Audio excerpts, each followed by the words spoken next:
Welcome back to another episode of the Conquer Cast. Question for you. Answer. When all is said and done, how do you feel like you'll measure your life?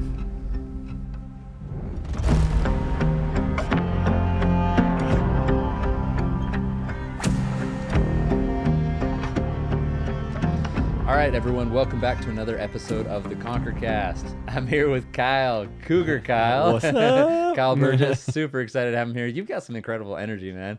Well, I love it. Every time I run into you, it's like, okay, this guy, he's loving life. We're just living. Is that you? I like to Always think been that so, way? you know? I like to just be psycho, you know? Be psycho. No, there's just this awesome positive vibe from you, and I really appreciate that. You can feel it, and so that's a compliment to you. Thank you. No, I appreciate that. Bring the energy, the good joy to life and everything. So if you don't know Kyle, you've probably been living under a rock, because this guy, he went viral on social media how many years ago? So right now, what are we in? We're in, what month is this? This is, we're both like, we're just living. Who knows? It's December. So we're sitting here, we're close to December. Oh, no, it's not even December. It's November, dude. We're in November. We got Thanksgiving next week. Oh, man, is it January yet? Crap. Okay, well, Anyway. by the time this releases, it might be in December. Oh, there we go. So we're looking at 5 years ago. 5 years. 5 years Okay, ago. So, cool. it's been a minute. Was it in November when that October. happened? October 10th. Wow. So he's got a name, Cougar Kyle. You weren't known as Cougar Kyle before No, that, right? so you actually, have this love for my cougars. initial Instagram name was Kyle, and it was based off of, you ready? Yep. My first email address, kyle@aol.com. That I think I ages. still have my AOL, and I've got my MSN. Yeah. So I made my first AOL. And What's it's Kung? Kun, Kun. I don't know. It K-U-N. literally is what AOL suggested. Oh, Just suggested yeah, to you me. just So I was take just like, what AOL gives you. Kyle. And they're like, oh, not available. I was like, okay, give me something. So then they literally just put KUN on the top. And so I was like, there's See, my that's username. how you do life. You're like, hey, if it gives it to me, I'll take it. You know, I'll That's just take it. yeah. So then that's why I just kind of made my Instagram, my Okay. Facebook, all these socials and stuff like that. Okay, cool. And then, it wasn't until, The video. The video. Yeah, I didn't that know. ended up changed it. So anyways, yeah, we've been working with, how long have we at MTN Ops been working with you? That's a great question. I started on, Zach got me on. Yeah, Zach Smith. And so I kind of went from there. Cool. So it's been a few years, and I remember seeing that video. I remember thinking, wow, this guy cusses like a sailor. Yes, And I do. So I apologize to the camera guy just initially here if something falls out. I mean, I don't know. You never know what would come out in a situation like that, right? Yeah, anyways, I won't go where I was going to go with that, but I would definitely crap my pants during something like that. I couldn't believe it. I didn't know that cougars came at people like that. Like, it was like Those they're bluff charges? Yeah. Like, are you kidding? Yeah, so it's crazy, but we'll watch that in a second together. Okay, perfect. Because it's been years since I've actually watched it, and I just want to get a little play-by-play For sure. and we'll show that. But it's been, I don't know how many views has that. We're in the received? billions. To this moment, I'm in the billions. Dang. So because that video, obviously, once it went viral, it got shared. Yeah. Right. And so then you have to those share. So if you go to my page and stuff like that on my Facebook and then my Instagram and stuff like that, it's like maybe 6 million or something like that, 7 million. But then you have like reels and cut ups and mashups of it. Or like I have one reel that literally did 35 million. Wow. On one little like short clip of the bluff charging and stuff like that, right? Just some crazy stuff. Yeah. And then after that, there's a Facebook page, Western Muleys. Uh-huh. They shared it. Cool. And I know that in their group, it went nuts. Wow. Like just absolutely nuts. Because on that one, they have like hundreds of thousands of members on that Facebook group. Yeah. There's another podcast, right? I mean, he's kind of a big deal. I forget his name. Joe Rogan. Oh, Dad, yeah. He mentioned something about it a few times Yes, as well. no, it was during the podcast with Colyon Noir, so gun guy, and then he did another one with, who was it? Chad Mendez. Okay. Yeah. As well as Andrew Huberman. Okay. How did that get brought up in those? Just randomly. Like, they just kind of brought it up, started talking about, like, oh, did you see? And it's funny because Andrew, right, being a doctor, Yeah. being the scientist he is, he kind of, like, related it somehow to, like, something in the brain and Oh, cool. what I did and stuff like that. So that was kind of fun. Huh. Do you remember what he said about it? With the brain? No. I'll have to I look that up. have to bring it back up again to kind of check it out. I mean, in your brain though, what happened in the? So those that are listening and you haven't seen this, I guess that you can probably just look up Cougar Kyle. That's your. You can look up my name, Kyle Burgess. Just Burgess. Google that, Okay. and it pops up. And you'll see there's news. There's a bunch of different views you can see it on, but you have your own YouTube as Cougar Kyle, right? Yeah. Okay. So go check that out. We'll watch it right now. We'll show hopefully some clips through this podcast as well. But let's talk about that. I want to get into some other stuff as well. Like you're a runner. You're big into the knife industry. Yeah. I want to dive into a lot of that, but let's just dive in right away to the Cougar thing. Let's do it. Do you get sick of talking about this? No. Ever? Why not? Yeah. It's part of my life. It's been a fun experience, honestly. Yeah. It's kind of just like blown up to be something where it's like it's fun to talk about. Yeah. It's also fun to kind of like dive in and get other people's takes on like what I did wrong, maybe, right? Yeah. And if I could have done something different. Yeah. And so then it's taking it and like actually like transferring it, like, hey, what would have you done in that situation? Cool. Kind of like a WWJ, right? Yeah, no, what would Jesus do? Yeah. That's awesome. Okay, well let's talk about it, and then I want to pull it up on my computer and just kind of review it. But yeah, tell us the experience. No, so like I mean, we start right from the beginning, right? So I mean, I came home, I was like, hey babe, I'm married, got 2 kids, right? So, and I was like, hey, I'm gonna go run real quick. It's going to be a 10-mile loop around this little mountain down there. Like in Utah? Here in Utah, yep. If you guys know the Y Trail actually goes up, and you can go behind those mountains. You're talking about the Y up on the mountain? Like the BYU. Okay, that's where you were at. Yep, literally just up that way. So you start there. Dude, the BYU Cougars. Exactly, right? It was just supposed to be. They hang out up by the Y. And anyway, so I was just like, I'll just go do that loop. If I'm not back in 4 hours, there's a problem, right? That loop generally was only going to take me, say, 2-3 hours, right? 10 miles, some good vert, good downhill, stuff like that. And it was like, we're talking October 10th. So trees are awesome, really fun fall vibes, stuff like that. It was a little bit later in the afternoon. Okay. So we're talking like nice sunset kind of coming down, stuff like that. Anyway, I get in. We're like, 7 miles into my run. I'm 2 miles away from the trailhead. This is 2 miles away from Slate Canyon trailhead. And I'm like, I come down, I'm running down this rocky, kind of like foresty road type deal up Slate Canyon. And I see little kitty cats. Yeah. Did you know they were cougars right away? No, I kind of thought they were cats. I thought they were House bobcats. Cats. Oh, bobcats. Okay. Because I see bobcats up there all the time. Do you really? I'm local to Utah County. Okay. I run Rock Canyon a lot. I run Slate Canyon. All those mountains right up in there. Okay. Like, I run that quite a bit, and you see bobcats quite often. Okay. And essentially, all they do is they perk their little ears up, and they kind of like look at you, and just kind of prance away, right? So nothing really happens, and they're smaller cats. Okay. Obviously, I know, like, the people in the comments destroyed me. Like, well, look at the tail. It's like, well, I'm not looking at the tail. Yeah. What are you doing in that moment? Yeah. So, no, I didn't, like, pay attention because supposedly you can tell from the tail, like, a bobcat's going to have, like, a sharper tail, or the cougar's going to have a rounded tail, right? But anyway, so that's I saw the kitty only cats. Thing, like, like the little kitty cats, that's the only thing you'd be able to tell the difference between a bobcat and a cougar? Like, supposedly. I think it's the tail or something like that, or the fur, like the coat. And bobcats have never given you an issue out on the trail? I've never run into a bobcat. They're elusive. Like kitty cats are elusive. I mean, you think of like your house cat, right? Yeah. House cats, they're always in the corners and they're always like kind of pawing around, right? Yeah, cool. But so saw the kitty cats and I was like, ooh, cool. Let me get my phone out. I've always got my phone out when you see wildlife. It's kind of because I mean we see deer, you see elk, you see all these moose, and you're like, oh, that's cool. Like, hey, you show your friends, like, hey, look what I saw today, right? And so I was like, oh, yeah, I'll do that. Can I take a video of these little bobcats running away? As literally I'm walking down, my phone's out, and mind you, I'm literally wearing like a tank top, some skimpy short shorts that I run in. Yeah, do you recommend those for scaring away cougars now? Or is that an attractant? I don't know. I haven't decided yet. Little 2-inch cutoffs, like they're tiny. And a little handheld water bottle, essentially, right? And I'm coming down, literally 2 steps in, you see the little mom, essentially the 2 kitty cats. One starts running towards me because mom comes around the corner. One of the babies didn't see me, so the little baby starts running towards me, and mom obviously doesn't like that because now I'm now an aggressor. I'm now pissing off mom. So mom sees me. Just imagine the biggest kind of like purr slash right that you've ever heard in your life, just right in front of you. My heart sank. Like I can't even imagine, man. This obviously, if you've seen, obviously when you watch the video, so YouTube's bleeped out, obviously for YouTube purposes.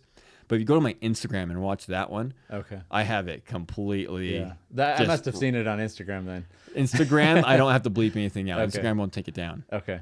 So Instagram, I can keep all the swearing on there. But anyway, obviously, I just went full sailor mode, and I was like, "Holy crap!" Yeah. Like, we're done skis, right? Is that what you're thinking? Like, this is attacking. I'm done. Well, part of me was like adrenaline spike, boom, right then and there, because I was like, "Oh my gosh, mountain lion running at me! Like, what am I gonna do?" And I literally was just like, "Hey, I'm already filming, so my hand was already out. I'm just like, let's just keep going," and I just start yelling. I just start cussing, yelling, barking, you name it. Yeah. Hands in the air, waving like I don't care. Like, it just a huge ordeal. But it's crazy because there's a little ravine to the left of me. Okay. And I'm literally like, and she just comes running towards me like super fast, and she dips down the ravine. She's a smart kitty. She literally goes around like she's gonna flank me essentially from my side. Dang. And I was like, no, I don't like this. What am I doing? So I just start backing up. I'm just yelling. I'm backing up slowly. Can you see her when she's in the ravine? Oh, dang. I can't see crap. So I'm literally just trying to guess, like, hey, I'm going to back up as slowly as I can. Hopefully she doesn't have enough time to get around me. And so that she can actually, I can just keep seeing her. But then eventually, like in the video, you'll see, right? She comes through, and all of a sudden you just see those colors pop through of that fur and her obviously her body. Wow. And so then it's like kind of like starts, and I was like, okay, what am I doing here? Was there anyone else out on the trail at the time, or was it just you? It was just me. Yeah. I think I ran past a few of the runners. And you'd never run into cougars like this before? Never. Just the bobcats? And wow. Yeah, this is literally the only time I've ever ran into a mountain lion or even like a predator. Like I've never seen a bear. Yeah. So it's like it was just a first time for everything for me. Okay. And so as I'm backing up, I'm just literally thinking like, hey, what do I do in this? Like, what am I doing here? Obviously, growing up here in Utah, Boy Scouts, right? Yep. So I grew up in Boy Scouts, going to Boy Scouts camping, stuff like that. And they taught you all about the leaders. Attacks? Leaders generally teach you, like, what do you do when a bear comes? Or what do you do when something comes? You act big and scary, right? And some of my commentary, right, in the video is like, I'm big and scary. Like, I think that was more just me telling myself I'm big and scary when really I'm not. Scoutmaster's voice in your head. You're like... So, like, I'm just kind of, like, going through this process. I'm like, okay, well, what am I doing here? And, just had to keep walking backwards. And obviously, there was rocks galore. But one of the things that's crazy, you can't really tell, but when we watch it, like, I could show you. Okay. I fall down a handful of times in that video. Just hitting rocks? Yeah, I do a little butt sit, right? A little, like, butt tap on the dirt, and I'm like, I push right back up. Wow. But if you notice, every time I did one, is when she did the bluff charges. Oh, really? That's when she saw me weaker. Wow. She saw me in distress, essentially, and said, oh, here's my chance. Wow. So that's when she did a charge. So even to, like, to this point where if I broke my eye contact with her, she'd know when to attack. She would know to attack. So every time I just went, even like just looked away to look for a rock, she said, ooh, boom, go. And so I was like, not doing that anymore. Wow. Like, I can't do that. This is good because even for those listening to know how to approach this if it happens to you, I feel like I'm seeing more and more videos of mountain lions that are, they're coming down for sure. Like food's coming, the deer come down, so they gotta come down. I run the Bonneville Shoreline Trail here all the time, and there's a heavy congregation of them here. Yeah. The Fish and Game will tell you where the collared mountain lions are, and there's a massive congregation up here in the Fruit Heights area up on the benches here. And so I did have one house cat jump out on me once, and it was a literal house cat, but it was the same color as a cougar, and it freaked me out. I was with Nick, our COO, and we just had a good laugh. But no, so this is good for people to understand. Like, and are you a hunter as well? No. Okay. Never hunted in my life. But this animal is. And for Correct. those that are listening, many of you are, like, those are the moments. I mean, when you're hunting and you are the predator, when you are out there and you're searching for that opportunity to harvest an animal, you're looking for the weakness, right? You're looking for them to look away. Correct. You're looking for the moment where you can sneak in. And so this is like one of the ultimate predators with a cougar out on the mountain, especially here in Utah. Yep. And they're looking for those signs of weakness. That's crazy They to definitely know. are. And they're looking at your eyes. They're looking at your body position. It was everything. Everything was a part of it. So literally I had no chance to like, ooh, let me just hold on 1 second. Let me hurry and grab this big rock so I can throw it at you, right? And there's no way to do that. And at the same time, I'm backing up into the canyon. So I'm now going in further into this canyon. Oh, because you're 2 miles from I'm 2 miles exiting, but you've got to go. Correct. So that has kind of like subsided, right? And then you have like the main part of the video where she does those massive blast charges, right? That's when I thought like I was done. Did you think like, okay, she's gonna kill me, or she's just gonna hurt me and go, or I thought I was dead. You thought you were dead. There's obviously there's a point in my, like, we can go through some of the deep thoughts too. Like there's a point where some of that adrenaline kind of died off and kind of settled into what was happening. Wow. And I was like, oh, okay, this, like, what should I be doing right now? Should I be praying? Should I just be calling my wife? Should I be saying like, babe, love you? I don't know. Because there's really part of me that was like, God, You're asking those questions. This is part of my, like, this might be it. Wow. Because what generally happens when a cougar starts on you, right? What happens? Yeah. That cougar goes, like, it's going to kill. Yeah. Like, it's a predator animal. Yeah. And so especially when it has the option to do the kill, and especially to provide for kitties, And protect the kitties. Yeah. it's going to do that. Right. And so do I blame her? No, I'm a bit. Yeah. She's doing what she's supposed to do. But it's kind of like that thought process where it's just like, no, this might be it. So what did you end up doing? Like, what's going on in your mind? So, did you pray? Did you call your wife? Did you? Well, I just kept videoing. Okay. And I was like, you know, like... at this point, just keep videoing. I'm going to, if I do die, someone sees the video, hopefully at least, and gets me screaming because of mountain lion mauling me. I don't know. As I'm backing back up the canyon, I just kind of like, well, it's like, okay, we have this sort of agreement here, me and this little cougar, and let's go ahead and just keep this here. So we just kept a good, like, 5-10 feet. So that's all there was 5 feet. It's me and you. Probably like me and you right No there, way. right? Wow. Where she's like really close to me. And so I was like, okay, hopefully I can just keep her at a bigger distance, and then finally I'll grab a rock. So fast forward to the end of the video, 6 minutes later, I was able to grab a rock, threw it in her direction. And it made her kind of like break that attention span or whatever she had on me to go back. And she ran off. Okay. And then I kind of just hung out for a little bit. But she ran off the direction you need to go, right? Yep, I went back down that same way. So how did you just start going that way, or I waited for a second because I actually ended up calling. So my family, my wife's family does hunt, and I like called my father-in-law. I was like, hey, so this just happened. Like, I'm not being followed right now, but there is a cougar in the area, and I'm kind of freaked out right now, right? It's funny because obviously, like in the video, at the very end, you see me turn to my face, and I'm like, that just happened. Like, holy cow, right? And like, am I in a dream? Like, what's going on here? So anyway, called him. He's just like, no, like, you should be fine. Once she runs off, like, she's going to get out of there. Get out of there. Because, like, how often you hunt? Yeah. How often have you seen a cat? No. I've seen one time, and I just saw its tail. And that's why I was asking about the tail. And it was interesting. I was hunting archery elk up in Montana, and I was on a stalk. I had this bull across this little canyon, and I was on my way there, and it was kind of an eerie feeling. There was bears in the area. I had seen bears already. Didn't have a gun, just my bow, and I just felt the hairs on the back of my neck go up. I didn't even see it. I just felt something.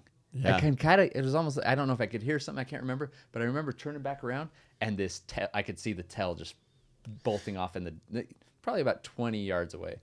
And that's the only experience I've had with one. Yeah, because generally they don't want anything to do with us. Like I've even had I've been on podcasts with like cougar professionals, Okay. Yeah. What do like they teach you? biologists, and they're like, dude, you're changing the way we look at cougars with your video, because there's no video that has captured something like this where this type of interaction. And they've seen it with like some other like interactions with other cats, like cheetahs and stuff like that, to where Coming in like doing that. those bluff charges. They hadn't seen that but before. not to humans. Wow. And so it just all played out to be the perfect or the wrong scenario, if you will, to where it's like she could have also been in distress already. Okay. Because looking at how small those kitty cats were, it's like, why weren't they in the den? Why were they out? Yeah, it's sundown. That's generally when most cougars start kind of getting out and they start going on their little hunts and stuff like that. And so a lot of the biologists were just kind of telling me, like, no, you literally did what you're kind of supposed to in this case. Like, I would have told you, like, to charge it. Really? That's what they typically tell you to do? Yeah, to charge, because you need to be the aggressor. Be the aggressor? Be the aggressor. And do they still say that now after watching your video, or what's the advice now for our listeners? Good luck. No.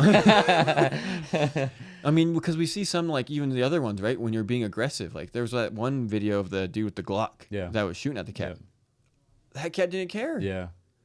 Literally, like, what, 2 or 3 shots shot off, and that cat didn't give a crap about the gun going off. So essentially, it's like, if you're, it's like kind of like, you know, like when there's a stray dog in the street, and you kind of, it kind of knows, like you're scared, and so then it starts barking at you. Okay. I served an LDS mission down in Mexico, and so did I. What mission were you in? I was in Chiapas, Tuxtla Gutierrez. My niece just got back 2 nights ago from Tuxtla Gutierrez. Dude, it's a fun place. Yeah. Obviously, I was in León, Guanajuato, right in the middle of Mexico. But oh, sweet. That's fun. Yeah. Street dogs, were you going to go there? That's where I was going with the street dogs. So it's like, I always had street dogs, right? And it's funny because we'd get new companions, and I trained a lot of missionaries when I was out there, like different companions. And I told them, like, one of the biggest things was the street dogs. Don't act scared. Yeah. Don't be scared. Because once you show any signs of fear, they just charge at you. Yep. And they're like, no, I'm scared, but they're gonna bark at me. I'm like, walk past them like you own the street. Yeah. And they don't care. Yeah. Did you ever do the thing where you lean down to act like you're picking up a rock? And I had my little side bag that I had with the Book of Mormons. Okay. Right? Yeah. And literally, if they came close, it was just a little swing, like a friggin'. Yeah. The only time I've ever been attacked by a dog is on my mission. It was a German Shepherd, and it got a hold of my ankle really good at someone's door, and they answered the door, and I was like, I don't know if you want to hear this message, but I'm coming in, you know. And I jumped into their house, and it let go. But yeah, it's oh, that's crazy. Yeah, crazy. But we would always act like we're picking up a rock, and they'd kind of run away. But But kind of where I was going with that is that the fear, they kind of sense that fear, I feel like, right? So obviously in my situation where she knew I was scared, but then I wasn't running. Okay. I think for sure, if I ran away, I would have been dead. She'd jump on your back and get you. 100%. They're opportunistic. Okay. So if food presents itself, they're going to take it. Yeah. Right? But cougars, they're not known for attacking people and eating. They don't like, I mean, it's like any other animal, right? They don't like our scent. Yeah. Like, how hard do you need to get, like, when you're going hunting, you got to cover yourself in piss. You got to walk super quietly. It's the same thing with cougars. That's why generally you don't see them. Yeah. It literally just was this. Well, I think the scenario with the cubs and the one running after towards you and maybe some distress already, whatnot. But it's all just a big cluster of just random things happening at the same exact time that just made this cougar act the way she did in that point in time. Wow. Anything from the cougar biologists or experts that like surprised you with this that you learned that would be interesting for our listeners? No, it was just kind of funny because they were like, well, why were the cats out and this and that? So it's also the reason why she may have acted the way she did. Why wouldn't they wouldn't be typically out at that time? They were tiny. They would be in the how den small they were. Yeah. Okay. They were kind of like there's like 2 of them that were like, well, like for how small those keys were, it was like, well, they shouldn't be at the den yet and stuff like that. Now, that was a couple like different people I've talked to. Others are like, well, maybe they're just switching dens or the mom was out teaching them or something like that. There's a ton of different scenarios that it could have been. Okay. And so mostly it was just like, they're like, well, we're kind of surprised the kitties were out there, and 2, that you just happen to stumble across him at that time. But it's just all a happenstance where the trail is going down, right? And I'm going here, and they're cutting across this ravine to go up a different little like section of the mountain. And Mom is down further on the trail. So if Mom obviously was up north, I would have ran to Mom first. And she probably would have spooked and taken off. She probably would have got spooked or heard me or smelt me or anything, right? Okay. But because they probably were coming up the trail and cutting across that same trail, they didn't smell me. Wind was probably just blowing the right direction. All sorts of different scenarios. Crazy. Well, let's watch it. Do you mind? Let's do it. I've got it pulled up, I think. Let's see. And yeah, I mean, even just the image on here, like that's crazy looking. I mean, we'll show this on the podcast as well, but let's see. How do we make this bigger? Okay, so pause that right there. So okay, yeah, that's Tina. So there's that kitty right there on the front, and then you have that kitty. That one. Yeah, so this is the kitty that's gonna run at me. Okay. There's 4 kitties together. There's this and that one off this side, and another one that went down this side. There's 4 of them. There's 4 kitties. I thought there was only these 2. Yep. So you have that one right in the middle, and then that one that you can kind of see that's more like obviously you see that shadow. Okay. So I'm gonna play. Now you're gonna get close to pausing again because Mom comes right around this corner very quick. So Mom's coming around the corner. Oh, I see her. There's her foot. Ooh. So yeah, so she comes around that corner. So obviously I'm like, okay, I'm backing up as quick as I possibly can. Okay. And I'm just like, just yelling, right? What are you yelling right there? Yeah, do we want to swear on this podcast? Sorry, I thought it was something else.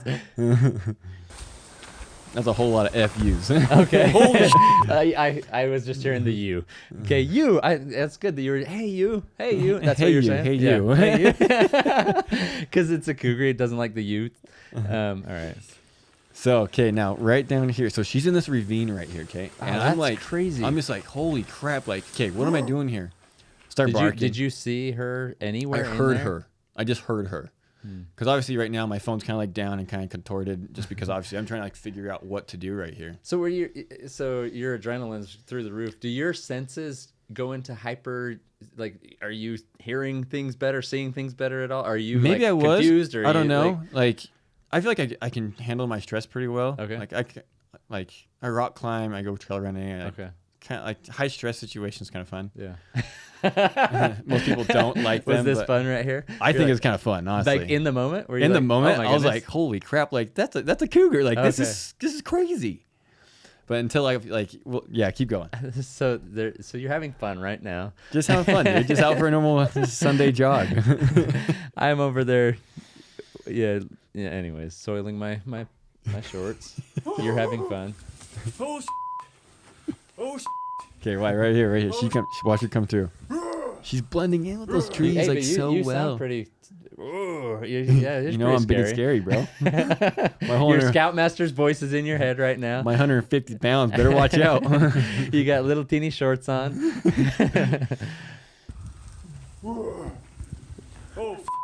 So right here I'm just like, okay. Oh my gosh, like that's a cougar. So watch right here. I'm gonna fall down. I fall down right there. Oh, she charges. Wow. Yeah, I see all the rocks and everything. So you stumbled over. Is that your first fall? That was my first fall right there. I fall and she darted, and I was like, butt tap, get out of here. She's checking on her cars. Well, so you kind of see how like keep going right here. See how she like turns her butt? Yeah, I saw that. She turns her butt and flicks her tail. Yeah. So some of the biologists were saying, they're like, oh, it's a defense mechanism to say, hey, get away from me. She's turning her butt and flicking her tail to tell you, like hey, no, little boy. Not like it's time to play like a dog. It's she's just like she's making herself look bigger as well. Okay. No. Go away. Wow. Yeah, it's interesting. She keeps turning. Yeah, turning like that. Yeah. So she's doing the same thing, right? Because say I was a bear. Okay. She's gonna be acting the same way because you now have 2 predators, right? So both like can have attack force and stuff like that. So she needs to play the big card as well to different predators to save herself or her kids. Yeah. Wow. Go away, please go away. Have you now? Okay, now are you still having fun? Well, so Because obviously you're asking, please now. so Please go. So now it was like, obviously after I fell and I was like, kind of there's the realization of like, oh crap, like that's death. Yeah. Like, how does this like? And like my question is like, how does this play out? Hmm. I don't know. I don't know what happens now. Like, what do we do? Hmm. We're gonna give each other a hug and just go home tonight? I don't think so.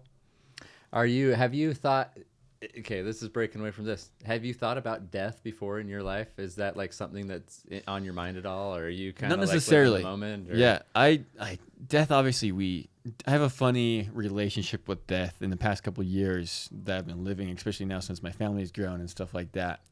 And death is imminent, right? Yeah. We know it's coming, but how do we react to it, right? Whether we lose our grandparents or a good close friend or something like that, it gets deep, right? Mm-hmm. But here at the same time, we take some chances. Like we get into a car every single day. Yeah. That's just a death trap. Yeah. But we accept that chance, right? Because our probability is very low. It's the same thing when you go out hunting. Yeah.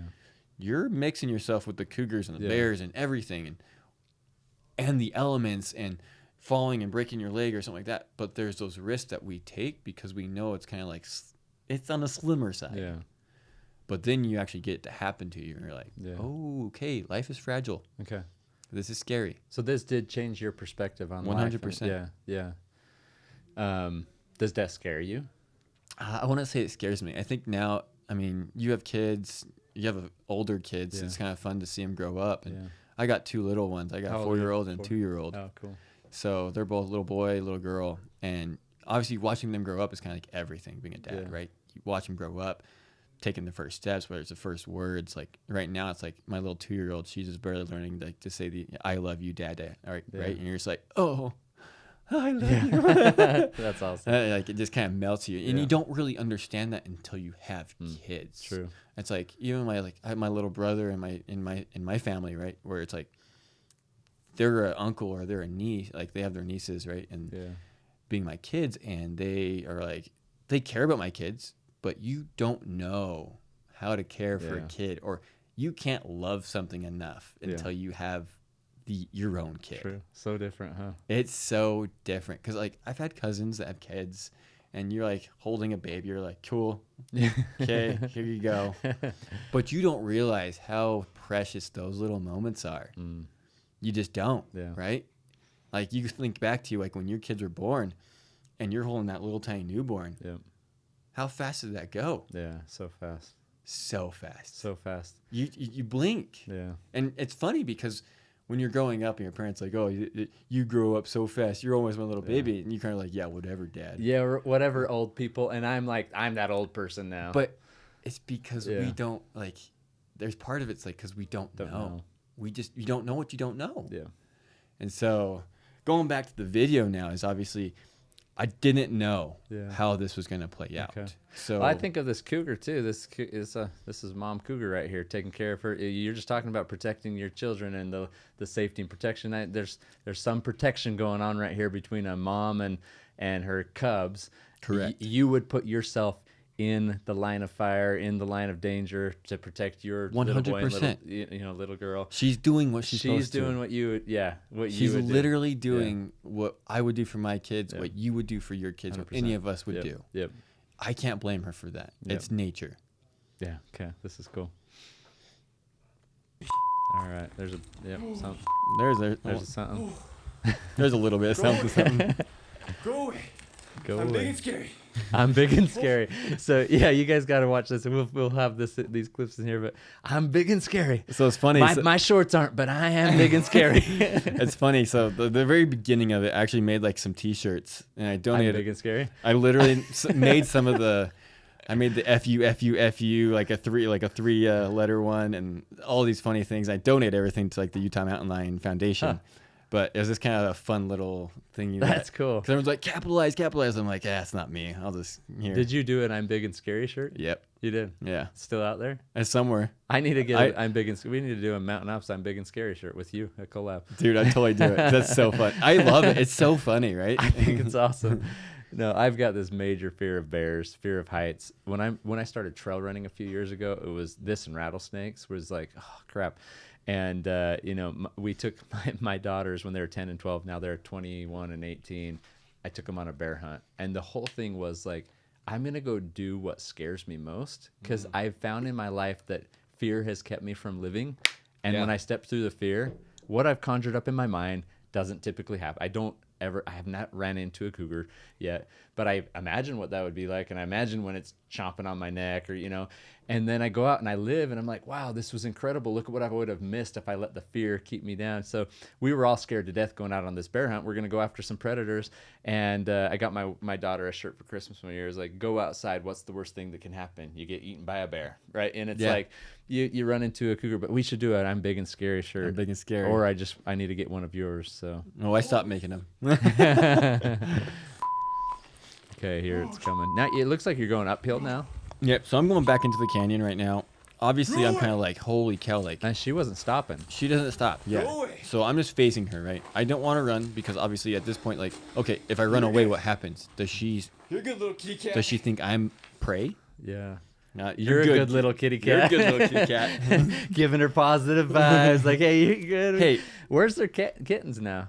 They're way back Way there. back. They didn't come. They didn't come. Why, did the biologist say anything about that? No. Did they not follow mom when she's on on the attack? Maybe in her growls or something. Maybe she said Maybe like, she's stay back. Stay I don't here. know. There's danger. You guys. That's interesting. Because right at right in the beginning of the video, she does that super loud. Cool. Oh. Okay. Yeah, you've got the distance now. I'm kind of like What's up, calming dude? down. I'm just like, What's up, dude? Let's have a conversation here. Let's get to know each other. My name's Kyle. Hi. It's a lovely Saturday night. Look at the leaves. Look at the leaves. No. No. No. Is she still doing? She's I'm being scary. she like growling. Did you and just say stuff I'm like getting scared? that. I'm big and scary Oh, again. I'm big and scary again. Yeah. Okay, so she's I'm growling. big and... Go away. So I was hunting in South Africa once, and they took us to this like game park, and they took us in a cage with some cheetahs, and they had us like kneel down and have the cheetahs come up. They told us they had just fed them. I had impala blood all over me, so I was like pretty scared being in there with it. But they'd come up and lick you, and it was like sandpaper. That's how they eat. Like they'll lick the meat off of the bones of their you think of a house prey. cat. Like what do the house cats do? Yeah. Like their tongues, like they're like what? Kill supposedly- with their teeth and eat with their tongues, right? They're like one of the cleanest animals because Yeah. they clean themselves with Yeah. their tongue and stuff. Because Yeah. it's literally like a pretty aggressive tongue. Yeah, geez. Okay. Go away. Sorry for the tangents here. Go away. Go get your babies. Go get your babies. I'm not coming back down, I promise. I'm big and scary. Holy. No. Wow, how far have you Holy. gone at this point? You've traveled Babies. some ground. I probably the And full Mom video is Velocity probably right a there, solid don't they? like I'd say 100 to 200 yards, like Okay. 2 football Dude, you're fields. scary. Like, You're dude, you're scary. scary. Like, wow. Scary Well, because kitty like part of cat. this, right, is it's like, holy cow, Yeah, like that's a freaking that's a cougar. killer. No, go away. Again, this is the scary part you- here. Did you right fall here. right here? Oh, Boom. Whoa. This is when she bluff charges hardcore, and this literally is like, I'm dead. Like that. This is like, Look at that face. dude. Like you do not want that coming any I closer. thought for sure I was done. That's literally. Did you like fall right there, or what happened? No, I don't. Did know. you look away I or think I something? looked away because I'm trying to see where I'm going. Like obviously, I'm walking backwards, right, up a rock like slatish canyon. Yeah. Wow. And so I'm like sure where I'm going. She does it another again. She does it another No. time right here. Like that dirt. You just taste Yeah. that dirt. No. Everything. Wow. And so like right there is kind of like one of those parts where I was just like, this is it. Literally one like, excuse my French maybe, but a little butt puckering moment where I just said, oh no, here we go. Like I'm done. Yeah, because I mean she's not backing down Where's my still. gun? Do you carry a gun now? Or No. no, you just like lightning doesn't strike twice. I mean, what are the chances? Yeah, I don't know. What are the chances that this happens the one time? Do Exactly. you know? I- Did the 1 in a biologist say? million. Is it? There's So you're literally saying there's a photographers. chance. There's literally biologists that have prayed for something like this to happen to them. They've like, I've been stalking this mountain lions for years and years and never gotten as close as you have to a mountain lion. And so there's people that want this, and I'm just like, Could have it. look, Here, should I have get been it for here. you. Wow. Okay, we're back on. So Oh, I can hear her. Okay.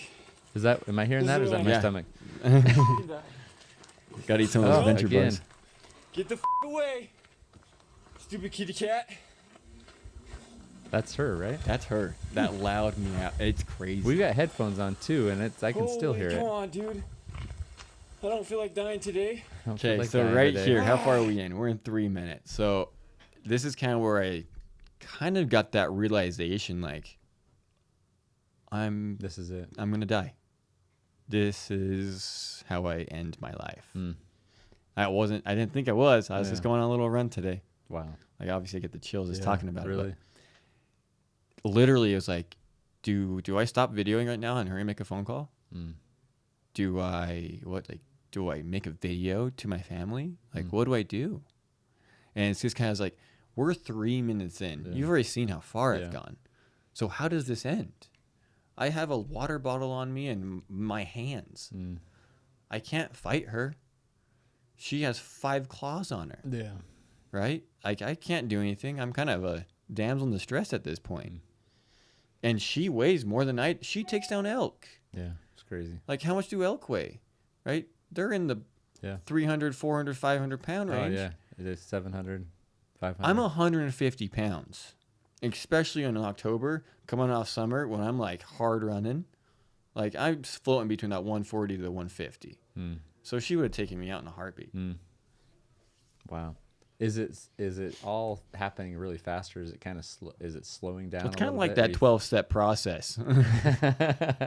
Everything's run through my head. Okay. At the very beginning, it's exciting. That adrenaline hit just right then and there. I was like, ooh, holy crap, let's go, right? And then it's like kind of like dies down, and I kind of have some realizations, or I'm like trying to think of what I'm doing. At the same time, I'm thinking like, oh, she charges me when I look away. Oh, You're learning. she understands that when I'm down or when I look away, that's when I'm weak. Okay, don't do that, Kyle.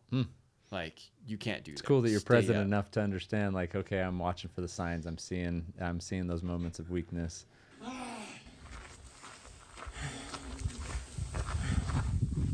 Oh, Go get your babies. So you kind of see the frustration in my voice now, Yeah. where I kind of like change. Yeah. And I'm kind of softer. yeah. Because I like, there's part of me like almost is like, it says, yeah, I'm done. Mm. Yeah, that terrain's getting harder as well. No. Go away. Go away. Do you still run this trail? Every October 10th. Do you really? That's Yeah. all. Just Go by away. yourself, or Yep. No. purposely by yourself to kind of go, or It's not to say like, hey, let me go look for danger. It's part of it's all just like, it's kind of like a thank you. yeah. Like, I still am here. Uh, I can sit here. I can talk about it. It's a nice little cherry on top of whatever bad or good situation we want to call it, right? yeah. It's kind of just like, now look, it happened. It was scary. I don't have a scratch on me. Yeah. And whether that's being like prideful or not, right? It's just, that's what happened. Mm. Grateful, I would say, right? Yeah. Yeah. You face, dude. Trying to attack you, your eyes are looking away from you. Oh, so you're not, yeah. You, Dude. What do you want me to do? Come on. Come on. come on. Yeah. So we're like, what? Give me your best. 4 minutes in right Oh, now. stupid. And I'm like, yeah, This like, sucks. what are we doing? Yeah. This is scary. It's My scary. heart is racing. Dude. Okay. This is not fun. Go get your babies. Go away. Yeah, this Oh. is like, she's not backing Damn. down. It's just like, I'm going to push I in. just wanted to go on a run. I just want to Just run. want to go on a run. That's all I wanted to do. Oh, my goodness. Come on, dude. Come on, dude. All right, tap that. See what time we are at. 5:12. And you're about 2 miles from the exit of the trail to the trailhead. And we just backed up a couple hundred yards. Yeah. Go get your babies. You're not getting me, dude. This would feel like it'd last forever in my mind because it's like, Dude, it was the I wanna go down. longest 6 minutes of my life. yeah. Like, I literally didn't think it would end, ever. Okay, right there. I grabbed a rock. Okay. Because I kind of was like, ooh, I have like 15 feet. I was Okay. like, if anything, she bluff charges again. Hopefully I can get up in the amount of time. And I saw a rock right off to my right. And I was like, okay, here's my chance. Take Huh. it. I How bent long down had you and been grabbed it. thinking about grabbing a rock? For a bit, or? Once I kind of like settled in, like, hey, I need to do something different. Because what I'm currently doing is like, this is good. We can keep this 5 to 15 feet distance. But I want this to end. Yeah. what a good analogy for life too. If like, hey, if something's not working, like it's time to try something different. We're gotta keep trying, right? So at this point, I'm like, hey, she's not scared of me. Like whatever I'm doing, like obviously because I'm backing up, but I'm also part of me, like I'm not trying to charge her and make her more pissed. Yeah. Because then if I charge her, what is she gonna think? Am I trying to attack her cubs and stuff like that? So it's like I just need to break that attention span, kind of like a house kitty playing with a ball of yarn, right? Yeah. You sit there and play with a little house kit. What does it do? It sits there and does all this fun stuff to it with its paws. But then say someone makes a loud noise and bang on the table. What happens? And it startles. Boom! The cat gets startled and books it. Yeah. Right? Because we broke the attention span. Okay. So it's the same thing here, where she was so fixated on me, where it's almost like she even probably forgot about her cubs for a second, because I was in her mind, and I was the attention. Yeah. So you needed to break that. So you got a rock in your hand. Throw it right there. Oh wow. I don't know if it hit her. I think it may have hit her. I can't tell. Let's watch that again. Chuck, right there. Boom. Like I think it may have hit Yeah, her. get the away from me. So obviously right here I get kind of cocky. Did you start going right then, or you just stay still? I stay still. Oh, Yeah. dang it. I guess. That's, I get down. Okay. I'm on like my knees essentially, Yeah, kind so of like that just happened. like holy crap! Wow. Are you kidding? See that? Someone come actually. Holy cow. so relieved right now. Dude, Holy so cow. relieved. Are you kidding? Just like Yeah, not going back that way. I went. But back you that have way. to. Oh, boy. I went guess back you don't that way. have to, but Well, it would have been another like 7 miles back down. out, yeah. So it's like no way do I want to be in the dark with that sitting there. Wow. Right? That is crazy, man. So you waited how long? You made So a phone call? made the phone call, waited for like 5-10 minutes or so, and kind of slowly started making my way down. So the funny part, or the unfortunate part, my little water bottle holder that I had, and it had like a little tiny pocket, so I can hold like a gel and my car key. I lost my car key, No. so I was like, oh, All in that hole. yeah. Sometime during there, During I that. lost my car key, and so I was like, oh crap, and I don't have a spare, so I was like, I really need to find my car key. So the whole way down, as I'm like going down, it probably was like 5-10 minutes after the encounter and after she ran away. I'm walking down it, and I have like rocks in my hands and sticks. And I'm just like throwing rocks into the sides, just kind of Making noise making and noise. you're coming. I'm present, and as I'm walking down, luckily found the car key. Wow. And it's funny because I started running into people. Oh, you did. Started running into people on the way down, and I Well, was that was like, comforting, probably. It's like, right? I was like, hey, FYI, look what just happened. And they're kind of like, there's a group there was 2 girls, and they almost like didn't believe me. They're like, oh yeah, whatever. Serious? It was funny. And they just kept going? They kept going. And I ran into like 2 other trail runners as well, and they kept going. And I was like, okay, funny. Wow. There was one couple, older couple, and they're like, well, we're not going up there today. And they turned around. They had like their little dog and stuff like that. Yeah. But then they turned around and stuff like, but But in that whole time, you didn't see anyone. no. And then all of a sudden, people are And then people started like, coming where were up. you before? I was like, damn it. I Jesus. wonder if nobody saw the cubs coming up from. No. Wow. They ended up dipping, or the mom ended up finding him or something like that, right? So, but it's funny because my brother-in-law met me at the trailhead, Okay. and they called the cops and stuff like that. So during this whole encounter, there was like a cop like, oh yeah, someone saw a cougar like off in the distance, and they didn't really like, he got scared, right? A hiker got scared. And it's like, yeah, you don't know to the extent of how I saw this cougar. Wow. Jeez. So when I got down, just my brother-in-law was there, Okay. and with my sister-in-law, And they picked me up and took me back to my car because my car is up the Y. Okay. And I was like, guys, you won't believe what just happened. I like literally put my phone down right there on the dash, and I was like, watch this. This is 6 minutes long. Like, she's literally following, and they're like, you're still here after that? Like, Wow. are you kidding? Wow. And so it was kind of like a big ordeal. And crazy too is like, so Whitney at this point, my wife, Randy, so my father-in-law, called her and was like, hey, what trail is Kyle on?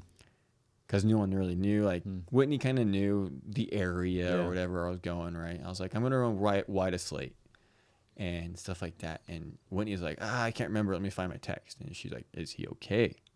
Oh, you had talked to him, but not to her? I hadn't talked to her yet. Okay. And Randy was like, I think so. He's got followed by a cougar. And so she's kind of like, now, obviously, like, what's going on with Kyle? Right? Kind of like freak out type status. To this day, she hasn't watched the full video. No way. Yeah, to this day. Wow. There's too much anxiety. Yeah. And she almost lost her husband. She literally, I literally just almost died that day, right? Wow. And so, yeah, she's watching obviously bits and pieces of it and stuff like that, but it's the stuff you see on the news and all that. How does she feel when you go out to run these trails? Does she think Again, about it? She thinks about it. It's the same as much as I think about it, where it's like there's certain risks we accept. Yep. Whether we get in a car or go on an airplane, right? Whether we're going hunting on a day, just a normal day. Like, there's danger involved everything we do. In living and just doing stuff. And so it's like, okay, how can we minimize those risks? It's like, yeah, sure, kick some rocks every once in a while, right? Make some noise. Don't be quiet. If you like feel uneasy, yeah, make some noise. Play a podcast out loud. Like, there's part of it where it's like sometimes, obviously, when you're out hiking and you see, I call them stereo Steves. Yeah. You know, that blaring their music. Is that maybe what they're doing? You know that's not what they're doing, but sometimes there's part of it's like, well, it could scare something away. Yeah. Like, that could do it. I mean, I've heard sometimes, the bikes that have the bells and stuff on it, and I've always thought, well, they're coming around corners and this, that, but maybe not. Maybe they're alerting. Like, the general idea of it is like, no, I just want to play my music, this and that with the stereo Steves, but in just out being in there, and especially in a big group setting when someone's playing music, it's going to alert animals. Yeah. And another part to that, too, is like, we stink. So most of the time, they're going to win us. You're going to win for sure. Yeah. Yeah. Crazy. Wow. So when you're out running, do you typically, were you listening to music or anything while you were running there? Or was it just I generally, I don't. You're just with your own thoughts and enjoying. That's typically how you do it? I don't take headphones with me, even like on just normal runs. Yeah. There'll be generally like my music and my podcast I listen to is generally on like drives. Okay. That's about it. Okay. And the reason for that is because, one, it gives you some decompressing time. Yeah. Because we fill our lives with stuff, just stuff all the time. It's like, can you sit still? Like, what? Well, there's one of those kind of like Zen guys, right, on the internet that just like sit in one place for 1 hour. Just sit. Yeah. Do it. Can you do it? I know I couldn't. I couldn't. Yeah. No way. But for me, that's kind of where that running comes in, right? Where running literally encapsulates, okay, good strong effort, like you're going in the gym, going up the hills, seeing nature and the smells, and just start recognizing the wind and stuff like that, right? You start just kind of like just being more grateful of what situation you're in. Yeah. And I'm sure you probably get that same feeling when you're out hunting and stuff like that, because you're paying attention to every little sound. You're like, oh wait, was that an elk? Was that my animal? Yeah. Oh, what's that, right? And you're trying to pay attention to these small little details. So true. But now when it's like just on a trail run, I do the same thing. Like I was running a 50-miler, the Dead Horse 50-miler down in Moab, and it was one of my first 50-milers. And I remember 15, 20 miles in, and I was just like, whoa. And it's just kind of just the red rock and stuff like that in some crazy pain. And I just said, whoa, like how cool is it that I can come out here, run 50 miles for leisure. And that's what I'm doing. That's awesome. Like I have 2 feet. Yeah. I have this mindset where I can, and I've done it and stuff like that. and it's kind of fun. Yeah. Right? It's a fun escape, and that's awesome. kind of like part of it. It's like, how do you react when there's no music or nothing to fill the emptiness?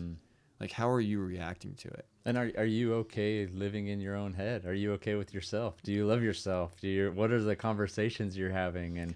And sometimes it's, even if you're not loving yourself and you're not having good conversations, maybe it's the right thing to do is to have those conversations to see if you can right size them, right?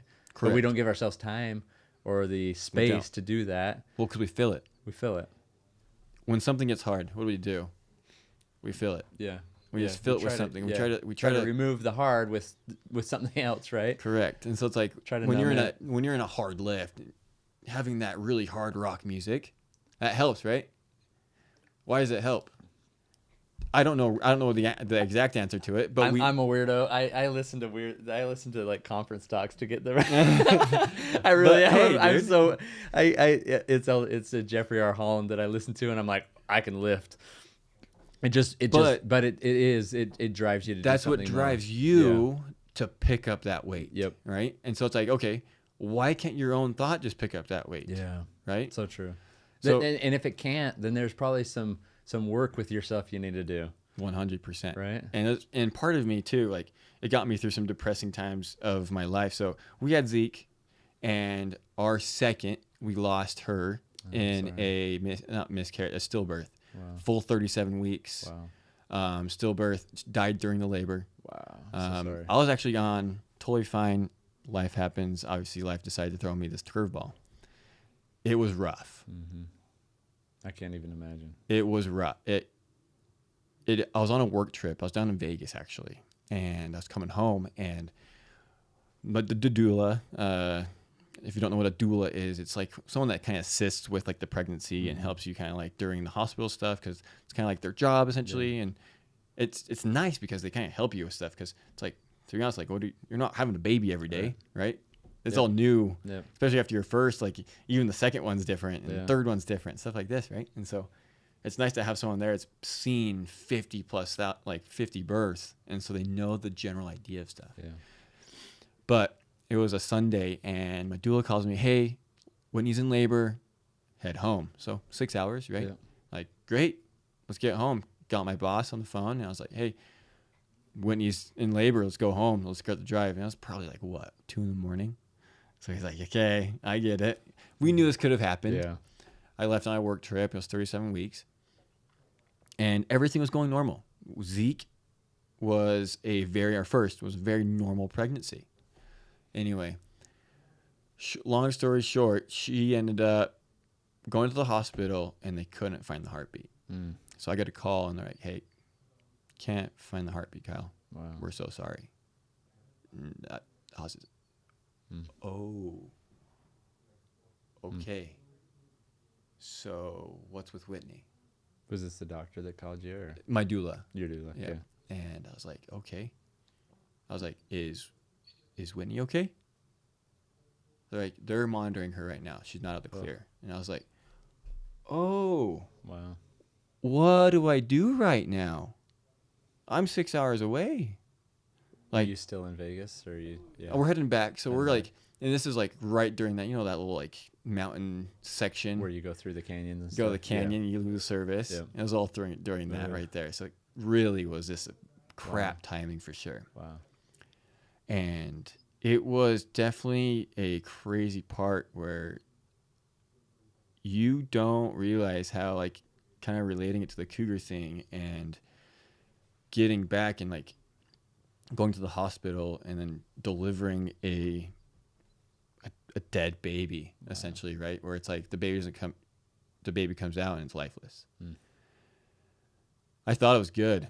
I thought, like, when I got to the hospital, I was like, yeah, I can be a strong man. That baby came out, and I was just essentially I just fell down. And I was just that's like, your baby. I was like, oh my gosh, like that was my little girl. And everything subsided from there, and I literally just couldn't process stuff. I couldn't process it. And I literally just said, Whitney, I need to go run. I need to go run.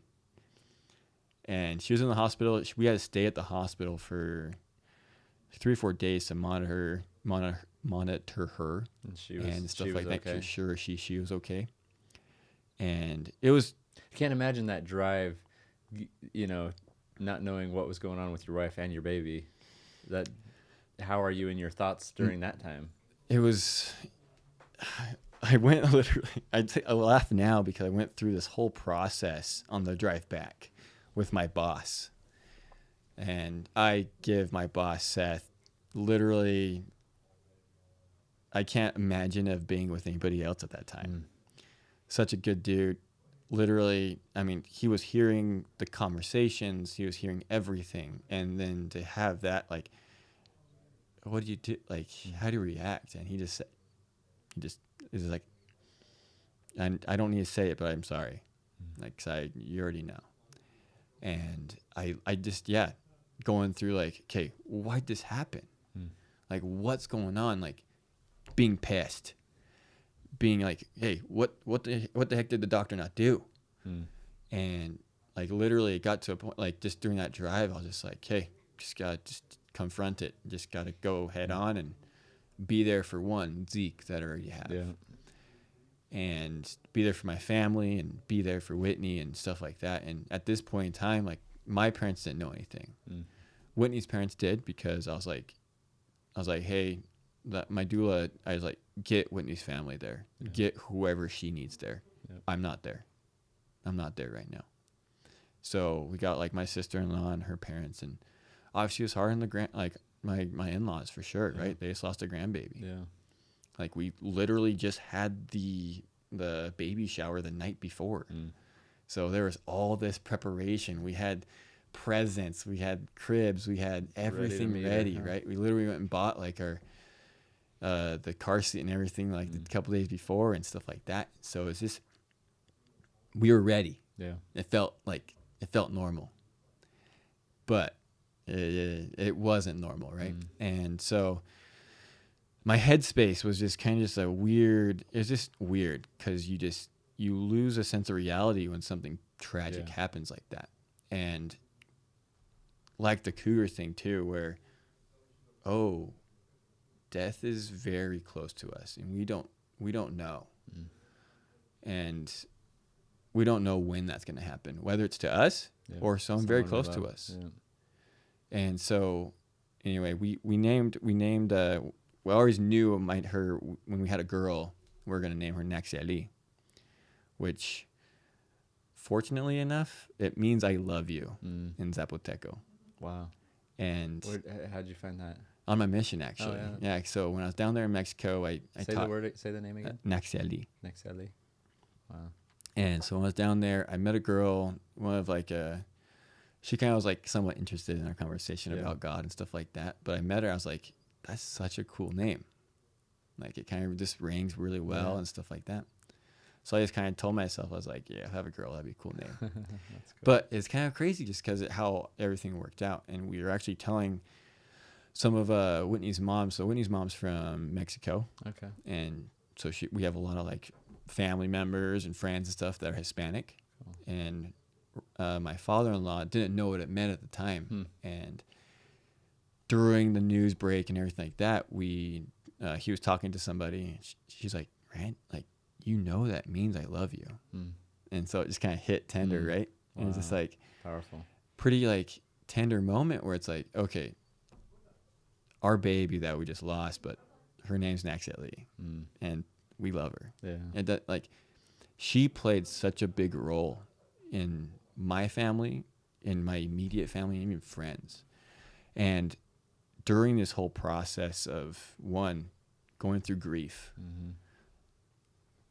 helping Whitney go through grief, helping my family go through grief, there is one thing I can tell you that was probably one of the hardest things to this day. One of the hardest things I've ever done was walk outside to call my parents and say, hey, the baby's here, but she didn't make it. Wow. And I kind of, I lost it on the phone, and I was just like, we're at this hospital. You guys can come if you want, but I understand if you don't want to. And luckily enough, the Orem Community Hospital, they have this thing called a cuddle cot. So you can keep her essentially. You Wow. keep her with you. Wow. And we kind of like, whether you think it's weird or not, like it's an unfamiliar Yeah. area of like, what do we Yeah. do? And there's a lot of grief counselors that came in and were like, hey, this is the process and stuff like that. And it's just a lot to take in. So much. Like, we were supposed to go home with a Yeah. baby, like not put a baby in a casket. Yeah. Like, do you have a funeral? What do you do? So we decided to have a funeral for her. Everyone wanted to meet her. We just kind of treat it that way. Sorry. Yeah, man, I'm feeling that right now. I can't even imagine. No, and I'm sorry. I don't know if this is what we should bring up or not. And we bring up whatever comes up. This is life. Right? And it is a big part. Like, I do want to come back to the running thing, because running helped me a crap ton through this. It helped me a ton. But so going through that and leading up to the funeral, there's a point in time where me and Whitney thought, like, at least for myself, I can speak for myself, I was like, okay, I'm good. We left the hospital. That sucked. Because now you're almost recovering from like an accident. Like, you just got in a car wreck. You go home, and so you want to go to the pharmacy and get your meds and stop at fast food and grab some Taco Bell, like an empty car seat, like crap. That sucks. But the subtleness to everything was cool to see, like, the supportive, like how much like my family and her family were so supportive during this whole moment. And during the tragedy or even blessing, I don't like to think of it as like, oh, this is a negative thing in my life. Because what's that going to do? Right. Like, if I'm sitting here thinking like, oh, pity me, Yeah. like, what am I going to gain from that? Right. So essentially, like, one of the main videos I have on my Instagram actually is a video about Nadxieelii. And it's been just one of those videos up there just pinned. Just so that whenever someone goes to my page, they can see exactly, 1, Cougar video, 2, that tragedy or blessing, and then 3, like some running stuff. And it's been kind of crazy because people like reach out and be like, dude, my cousin went through the same thing, or my mom went through the same thing. Like, what do you do? Right. And so it's been like an outlet for some people to kind of like reach out, or even dads that don't know how to navigate that. Yeah. Because being a dude, we're supposed to be strong. We're macho. We're supposed to be prideful, right? We can't cry. We can't do that. I lost that battle a long time ago, the crying. And that is when we lost our baby girl, she definitely toned it down for me. Yeah. So well, I love that you pin it up there for people to see and the experience, because sometimes people will take that as it's just all tragedy, and I'm gonna try to put it away so that I don't have to confront the feelings or whatnot. But I do have a very strong opinion and belief that you're most powerfully positioned to serve the person you once were. But how do the people know that they can come to us if we don't share? So just being open, vulnerable, about our experiences in life, because I do feel like, and you keep saying the tragedy or the blessing, there is blessings from the bad. From the bad, and there is. There's purpose with the pain, and I do feel like there's a wise purpose to it all. Sometimes it's up to us to discover that, hopefully with the help of God and the help of family that's around us. But when you say that, the tragedy and the blessing, like where are the blessings that have come to you through that experience? One, obviously, it's made me. I questioned a lot of stuff after that happened. I questioned life. I questioned, like, what the hell am I doing here? If this is life, I don't want it. This sucks. Even to this day, like, there's a piece of me that's missing. Yeah. I don't think it'd ever come back. It literally rips a piece, right? And you learn to live with that piece gone, whether it's dealing with it just emotionally in your head, or mentally, or even physically through a workout or running. And so blessing, it brought me this realization of like what life actually means to me, because you don't really we go through this cycle of things, right? Like get a job, go to work, buy groceries, go out to eat, go to a party, like play some games. And we just go through the cycle of stuff. What does that mean? Yeah. Well, what are we doing? And like, what are we learning? And I think that's what's kind of like stopped with a lot of people is we stopped asking questions. Like when you're a kid, like when our kids grow up, it's like I know Zeke, my 4-year-old right now. Why?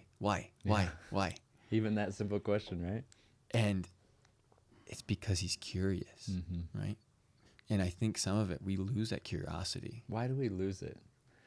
I think we're told to. And we get scared to ask why. I think we get scared. We definitely like get scared.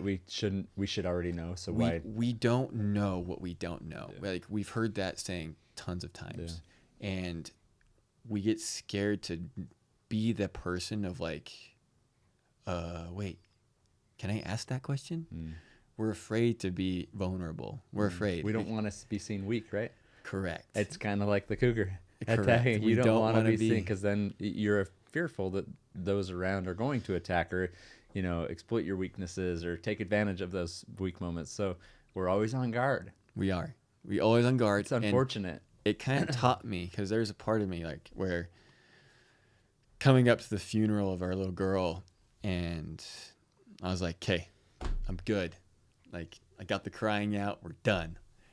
I walk in and I'll just show you. I'll have to pull it up. My sister-in-law made us a picture. And you've probably seen him. I mean, you're a member of the church. I like to say I'm a member of the church. I just have some disagreements. I like to say I'm a Jack Mormon, maybe. You have some questions? I have questions, exactly. My curiosity.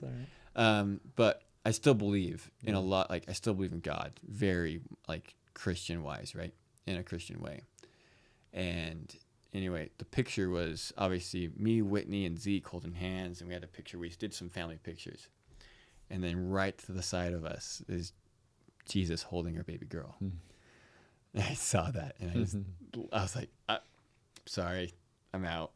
Let me go take a breather here. Like, yeah, I can imagine what that was. I was like, dude, like, yeah, she's still like he has her now. Yep.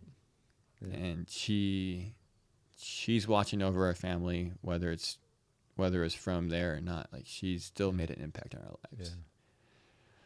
And so, and then moving on from that, like I know one of the craziest feelings was like, okay, family's here. Like we got to bring her out. Like had her in this white dress and stuff. And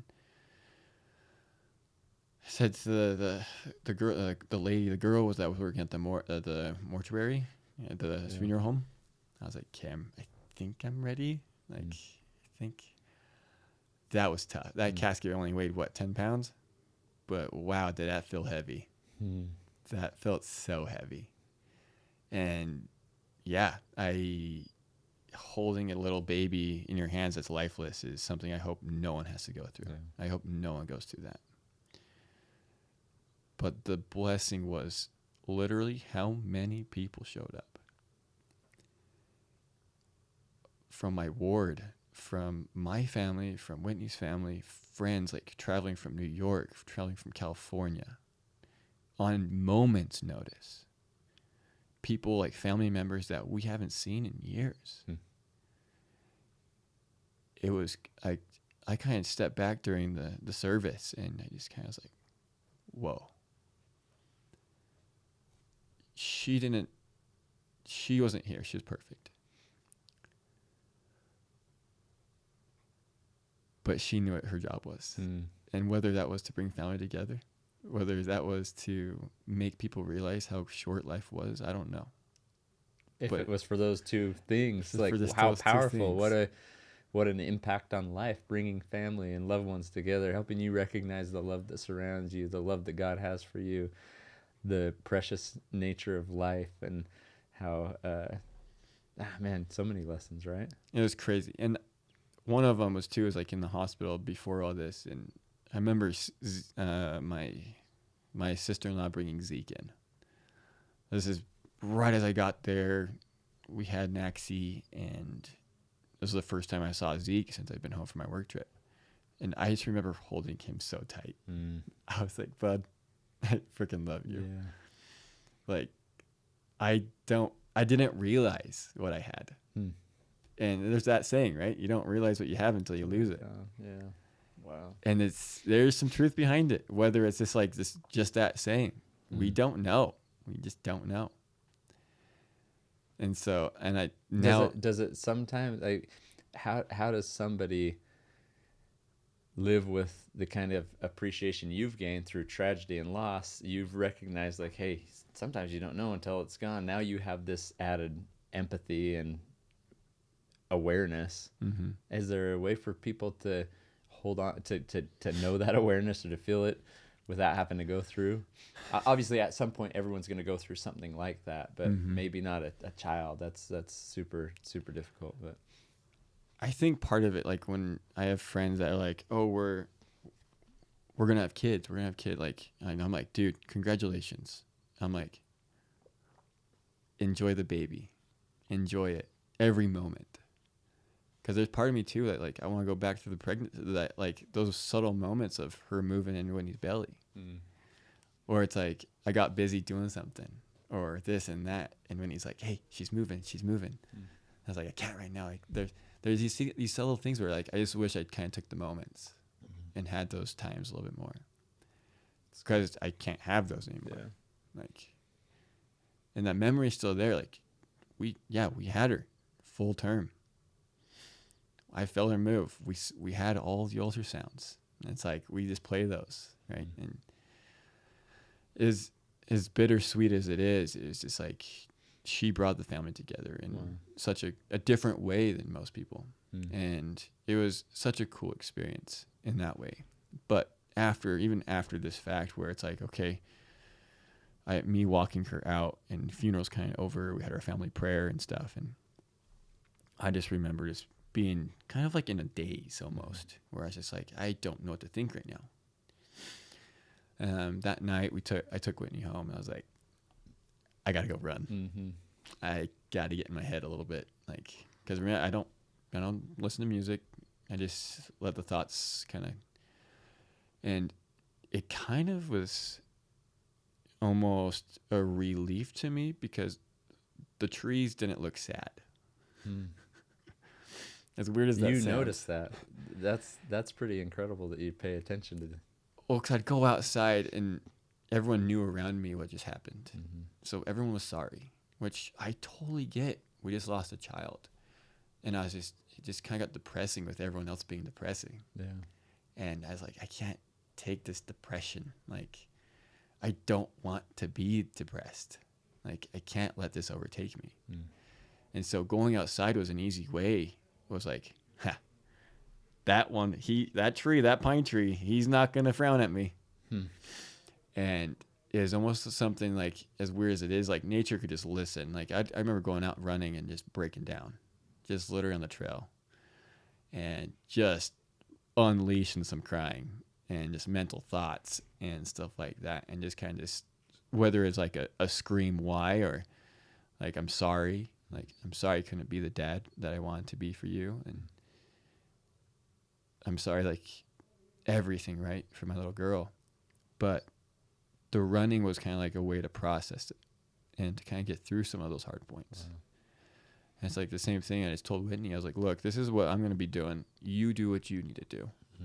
Because obviously she's going to grieve a lot different than I am. Yeah. And that's what did that look like for her? I know for her, we went, there's a couple like groups, like families and stuff like that. There's a group here in Utah. I'd have to remember it, but it's like stillborn something like awareness type deal. And it's a whole bunch that have gone through the same thing. Families that go through stillbirths and stuff like that, because sadly enough, it's a very like taboo subject to talk about, and kind of sucks for a lot of families. You say you miscarriage, or you say you lost a baby, and it's kind of like, ooh, don't talk about that, right? Because one, it's like, it's a hard subject to talk about. A dead kid, that's hard. We don't want to talk about that. So part of me is like, I just bring it up straight, face it how it is. It's like, why don't we? Why don't? 1 in 60 kids at the time when I had Naxie, 1 in 60 kids are either going to die from a stillbirth or Wow. a miscarriage. That's not including SIDS. Wow. I didn't know that. There's a lot of people hiding this in their families, Wow. whether they want to or not. But I think it's because they don't know where to go with it. They don't know how. They don't have anywhere to go. So that organization, she came and talked to us, and she was very supportive, and she was very like welcoming. Same with the families and stuff like that. Like there's some families that obviously, heaven forbid, but that have gone through it multiple times, and I just can't imagine it. I can't either. Wow. And they all have different ways to deal with their own stuff. And so I know Whitney, it was like a lot of talking to a lot of different people, going to different little groups and stuff like that, and talking to other moms that went through the same thing. But like for me, it's like, what do I want to do? Go be social? I'm not a very social person. Surprises me. You're not very social, huh? Big groups, I get kind of like claustrophobic. I don't know. You're an extroverted introvert? I guess so. But the trail was something for me where, I was able to get away from the sorries. Okay. And I was a way to get away from that negativity that surrounds some of the stillbirth stuff. And it kind of brought new meaning to like, no, I get to go run. Had you been a runner for a long time prior to all of this? Is this something you've done, or is this like here and there? Here and there. It wasn't anything serious. Like I didn't start actually signing up to races until just like before Naxie or right after Naxie. Okay. But it gave it literally a new meaning to it. Yeah. Because I was like kind of more or less doing it because I can. Like I get to. I'm like, oh, I have to go run. Like, oh, I get to wake up today. That's awesome. I get to go to work. Like not everyone gets that chance. Yeah. We're here in the States, and obviously you know as much because you lived in Mexico for a few years. Yep. There's people that don't have, like, we're very fortunate here in the States. Yep. We're so lucky. So blessed. Yep. And we take advantage of that all the time. I remember being on a mission and getting home, and I cried because I saw a real toilet. Yeah. Right? Like I saw the tank on the back, and I have running hot water, and I literally just cried, and my mom was like, Kyle, you okay? Like, oh my gosh, what's happening? I was like, it's just a shower. And there's we just take a lot of stuff for granted. And that's kind of like from the lesson of my Cougar story versus Naxie's story. Don't take it for granted. Live it. You don't know. Today, I can leave today. You can leave today. Heaven forbid. But we can get in our cars today and we can get a wreck. Yeah. Like, did you tell your wife you love you? Like, that you love her? When's the last time you talked to a best friend? Did you tell him you love him? Because I don't know when the last time's going to be. Mm-hmm. And essentially, it's just kind of like living in the present right now. Love it. There's like that. What's the panda movie, the Disney movie? Yeah, Kung Fu Panda. Kung Fu Panda. You know, the turtle says something. The future's not here, and the past is gone, but the present's now. Yeah. And that's why it's called present, because it's a present. It's a gift. Mm. It's a gift for what we're currently dealing with. Yeah. And it's like, what are you going to do right now? What are you going to do today? Mm. And so, me and Whitney had these conversations multiple times on, okay, this sucks. We've been dealt a weird hand, and how do we get through this? Whether or not, like, hey, we gotta have another kid. Are we gonna try again? Like, it's gonna be scary. Yeah. We now know it can happen. And we did. We got pregnant pretty quickly after, or as Whitney can, and we now have Zeta. Yeah, that's awesome. And I love it. Was that a scary process through it all? Definitely. Kind of wondering. 100%. Not only for Whitney, because now it's a high risk pregnancy, and so you're going to double the doctor visits and double the tests, and you're always like, is she okay? Like, is she okay? Is this gonna work? Like, I don't want to go through that again. That sucked. Do they know why that happens when there's a stillbirth like that? Can they kind of pinpoint what happens, or? They relate this one to high blood pressure at the time, but there's no real reason. Okay. It's the same thing with SIDS too, like just sudden infant death syndrome, right? You don't know why. The baby just stops breathing. Your faith in God, does that play a role in, like, okay, this God has this plan? Yes, you let him take control in that, or?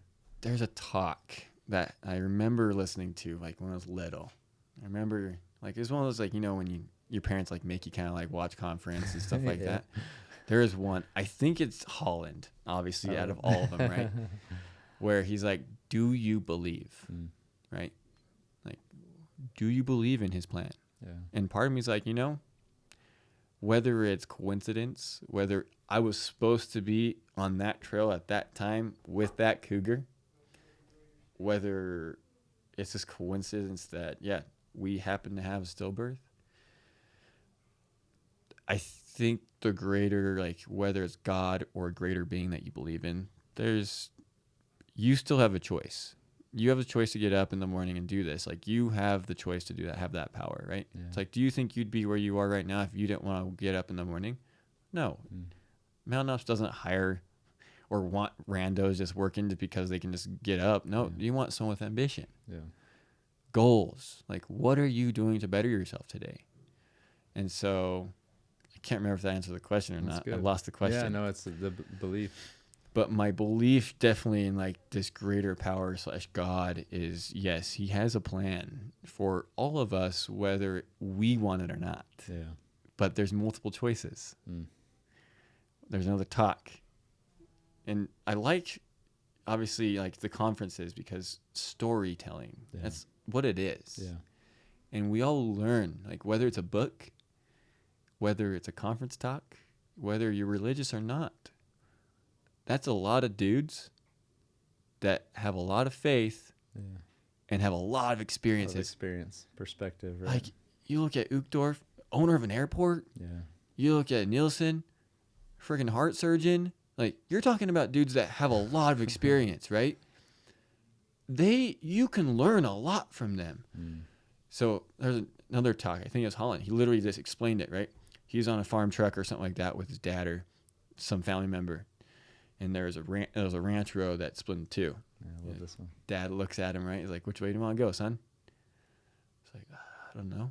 One's going to get you there a little bit quicker, but one is a little bit bumpier or something like that, right? And I can't remember. Did they choose the bumpy road or something like that? They said a little prayer, and they decided to go to the right. And I kind of took that as, like, look, we all have different roads or different trails in my, like, there's a lot of trails you can take in life. Yeah. And whether it's how you expect, like, how you welcome that road. Yeah. There's a lot of trails that I run. Technical, soft, like buttery, just kind of just flowy, right?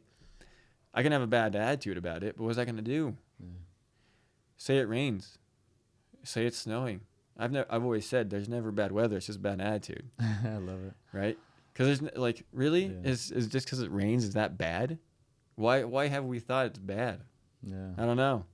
It's just, it might make that tree that's smiling at you smile a little more, right? Right? Like, I don't know why we like, oh, it's raining, I can't go do. Why not? Put your shoes on, go run in the rain. Yeah. Go be a little kid again. Because as a kid, what did we always want to do? Yeah, go play in the rain, right? Go play in the... What's that quote? It's like, life's not about waiting for the storm to pass, but learning how to... No, not waiting for the rain to stop, but learning how to dance in the rain or something like that, or go run in the rain. Go run in the rain. Yeah. It's experiencing all these things and not forgetting what we like, what questions we actually have. I think going back to our other conversation of being curious. Yeah. We don't know... We have to continue to be curious to learn. Yeah. And then we just keep learning. As we continue to learn, we're going to progress. Yeah. Let me talk about that a little bit. You brought up 2 Holland talks. And for those that don't know, he's a spiritual leader in our church. He's an apostle for our church. That one where he's got 2 paths before him, and him and his son pray, and they decide the one. They go down it. They're curious, like, which one should we go down? Well, they trust in God. They go down this one. It ended pretty quick. Mm-hmm. They came back, got on the other path, they went, and it was the path that took them home. And his son asked him, like, Dad, why did we feel good about going down this path? Why, we were curious and we asked God and we felt good about this. Why would God tell us to go down that path? And his thought was, well, maybe it was so that when we're on this longer path, we knew right away that this path was not the right one. We got the answer by testing, by asking questions, by trying things out, by stepping into the dark, by having faith, right? By believing a little bit. Yeah. And then God, at some point in that path, if we move forward, if we're just in motion, God, and if we're turning to him, he does kind of guide our path. And he tells us, okay, that one's ended. So now you can have full confidence that this other one's the right one. And sometimes in life that happens to us. It really does. You don't know what doesn't work until you try it. Exactly. I always said I want to write a book called Push the Button, because it's like in running a business and stuff, and for myself, but also people come in, what should I do? I don't know. I honestly don't know some of the times. A lot of the times, just push the button, see what happens. It's either going to blow up or it's going to like open up a door, whatnot. And then the belief, choosing to believe, even when it's hard to believe, that God has a purpose or that there's something I'm supposed to learn from this. And that talk that you mentioned, I think it's the same talk that I'm thinking. And there's a father in the Bible that is asking for his child to be healed. Mm-hmm. And the Savior asks, do you believe? And he says, yes. And then he's like, but wait, there's a little doubt. He's like, help my unbelief. Mm-hmm. I believe maybe a little bit, but I need a little help with what I lack, And Elder Holland in that talk, if it's the same one, if I'm recalling it correctly, he says, believe, you believe. And if you're struggling to, lean on my belief. Mm-hmm. And so in life, you might have to find someone where it's like, I am struggling, help my belief. Can I just lean on you a little longer? Can I lean on you and your belief for a little bit? Can I trust in you? And I know that God's always there. And sometimes we just need somebody in the flesh with us, right? That's like able to help us lean on that a little bit more, because there's questions, or we're curious, or we're trying to figure out, or this path just seems so unbearable. I've got cougars in my way, And so help my unbelief, or help my belief be stronger. And I think at times in life, we all feel a little bit like that. Yes, I believe, but help the portion of me that is struggling with the belief. No, 100%. Because we're going to have doubts. Yeah. But I think doubt is what kind of pushes us forward as well. Because if you don't have doubt, like, my job right now, I'm a project manager for a family here in Salt Lake, and I have to be a problem solver every day. There's no exact way to do one thing. It's like, how do you fix this? And I think the same thing in life. There's not just one way to go, right, to fix one thing. There's a ton of ways to do the job, as long as the job gets done. The end result is what we're trying to do. Yeah. Whether you're trying to have a family, whether you're trying to go to school, whether you're trying to, build a successful business, if you're not taking these different chances and going down different roads or different trails, because I'm sure you have definitely, with like the MTN Ops crew, right? How many bad decisions have we made? Plenty. But where are you now? Yeah. You know which ones not to do again. Hey, no, we actually tried that. It doesn't work. And so running is very much like that. I mean, you've had Jared on the podcast before. We talked about Braden. And there's a cool section on the Deer Creek Reservoir. And Jared wanted to run like a 50 mile or something like that. And obviously he's a big dude. Yeah. He's a muscly man, right? Yeah. He's like, hey, I want to run a 50 miler or something like that. And I was like, well, let's go on a training run. So I took Braden and I took Jared, and we went and ran that trail for 20 miles. Just right out. Had he been running? He had ran some small ones and stuff like that. And yeah, so anyway, he's like, I think I'm ready for just a long run, right? And it's funny because, well, both of them said, if I remember correctly, both of them were like, dude, that went actually pretty quick. And I was like, hey, single miles, you can go fast. But you want to shoot some long miles together. It's a lot easier. That's awesome. Like, we can do a lot of stuff together. Yeah. You can't do it by yourself. Yeah. Like, could you single-handedly, co-founder or just founder in general of MTN Ops, could you have done this by yourself? Absolutely not. You have a whole crew. Yeah. And it's the same thing with our families even, right? Our family around us, hopefully, like, our family can be very supportive and, like, be there when we need them. And that's kind of how it was when we lost our kid. it was like one of those times where we just leaned into that family and we leaned into their, like, to their strengths to help us in that time. And it's the same thing when now relating it back to running. Like, I know Brado's just like, dude, can I run 100 miles, right? And I was like, oh, you got that. Like, you got that. And he's like, do you want to come pace? And I was like, you tell me when, dude.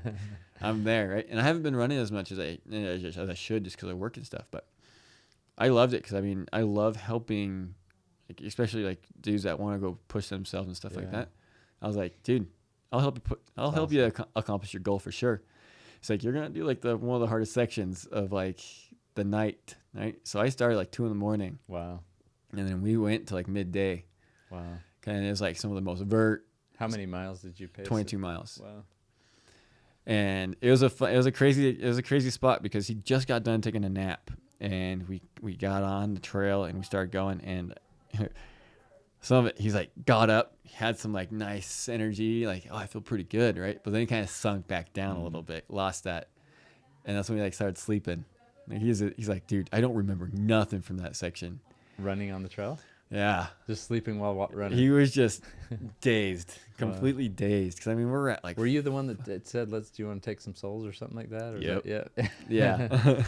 It's always been a fun thing for me. Like, when I do races and stuff, it's like, how many people can you get on that downhill? Yeah. On the downhill or in that last section of the race. Everyone's feeling crappy. Yeah. We're all feeling it.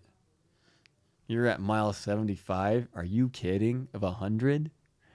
There's going to be some dudes in some rough patches. Yeah. So why not make that your strength? Like, no, this is my time to shine. Whether I'm tired, I'm tired. I get it. Like, I know Braden was tired. Yeah. We got to one of the aid stations, and I was just like, dude, okay, eat some food. He wasn't eating very well at that time. Obviously, some nausea and stuff like that. But I was like, okay, we just got instructed from his coach, and he was like, no, let's eat some food. I gave him a cup of ramen, and he smashed that cup of ramen and kind of brought him back to life. That's awesome. Amazing. Huh? So it was kind of fun to see that. And then hitting those sunsets, too, on some of those ridges are crazy. And just kind of really just made it a whole experience of being like, no, let's not just run these miles, dude. Let's live these miles. Because if you can just put your head down and run, whatever. Like, sure, you'll get the running out of it, but what else are you here for? So it was fun. No, it was good. And then I was there the whole time. Like, I literally, I saw him leave the finish line, and then I saw him finish. Wow. It's awesome. And so it was super fun. And no, it's fun for me. Like, I haven't ran a 100 miler. I've never done it. Oh, you haven't? No. I thought you'd done these like every day. No, the longest I've ran is 50 miles. Okay, cool. And I think part of it's because it's just training wise it's bigger. It's a big commitment too, right? Yeah. Like, and especially when you bring in like the family setting. Yeah. Okay, what's Whitney doing with the kids? Yeah. Because now instead of just running for like 10 hours where she can leave, go to like a park for a couple hours, go get food, and then come back. Now you're like 24, 30 hours. Yeah. Like, kids need to sleep. Yeah. I can't be here just all day, just putting lotion on your toes. Like, so it's been, for me, I know maybe it's an excuse. I hope it's not, but for me, it's just been like a logistics issue where it's like, oh, if I do 100, I just got to make sure it's like logistically makes sense. Works for your family, right? Yeah. Yeah. So maybe just not right now. Yeah. I see a lot of, it's fun because I go to and volunteer to a couple of races and stuff like that. And it's fun to see families out there. And they have like some older kids and stuff like that. And yeah, they have their signs like "Go Dad" and stuff like that. Like, oh, you betcha, 100%. Like, when they're a little bit older, they can kind of fend for themselves and be a part. Like, I think that's kind of like probably like definitely in my life, I definitely want to run a 100-miler. Awesome. Maybe throw in one of those 200s in there, right? Because literally anyone can do it. Awesome. I think we just we lack the ambition sometimes to be like, no, we can do that. Like, and I think it has somebody in your corner that's backing you saying you can do it. Like, if Braden told you he wanted to maybe try it, or who else were we just talking about? Jared wanted to do, like, having somebody say, wow, that's really hard. How are you going to, that's one thing. Or if you have a friend that says, yeah, let's go do it. You can do it. That makes a huge difference. It does. It really does. So, and it's like finding the right people, right? If your people aren't lifting you up to be a better person, they're not the right people. Yeah. As like ugly as that sounds, right? You gotta surround yourself by people you want to be. Yeah, I love it. And that's obviously a quote that we've all heard before, but it's so true. Yeah. Yeah. Wow. Well, it sounds like you've got that in spades around you, and it sounds like you are that for a lot of people, which is pretty incredible. I like the hope so. No, you can feel it, you can see it, and I would just say one line that you just shared, or maybe I'll end with this. I'll come back to it actually, because you shared something. I'm like, yes, that is so powerful. But what do you got coming up? Any races or anything that you're working on, or anything not till like exciting? next year. Next year I have a backyard ultra marathon. Okay. It's the Bonneville Backyard Ultra Marathon is actually Cool. what it's called. It's a 4-mile loop on top of the hour every hour until you can't no more. Oh, okay. How many do you think you'll do? I've done it for 2 years now, Oh, you have? and I usually get to 50 miles, and I'm like, all right, because I kind of lack some of that competitiveness. Okay. Like I just like, all right, that was fun. Yeah. Time to go home and take a shower. Yeah. Right? Like, I push myself, but I don't like go to the brink. Yeah. So I got that coming up. I'll do Speed Goat next year. Speed Goat's probably one of the hardest races you'll ever do in your life if you ever sign up for it. It's a 50K. I've looked at it. It's get ready. Is that at one of the ski Snowbird, resorts? yep. So Snowbird, you run you start in Snowbird, you run up, you come back Yoli like over to American Fork, and then you come back to Snowbird. It's like 12,000 feet of vert in 30 miles. Wow. How is there a cutoff time for that people have to? What is? Do you know what it is? I want to say it's like 12 to 13 hours. Wow. I think. Huh. I'm looking for my next challenge. We've got Spencer over here behind the camera. We want to document like something that I'm going to go after, which means that he's got to do it with me. Should we do? should we do the Speed Goat?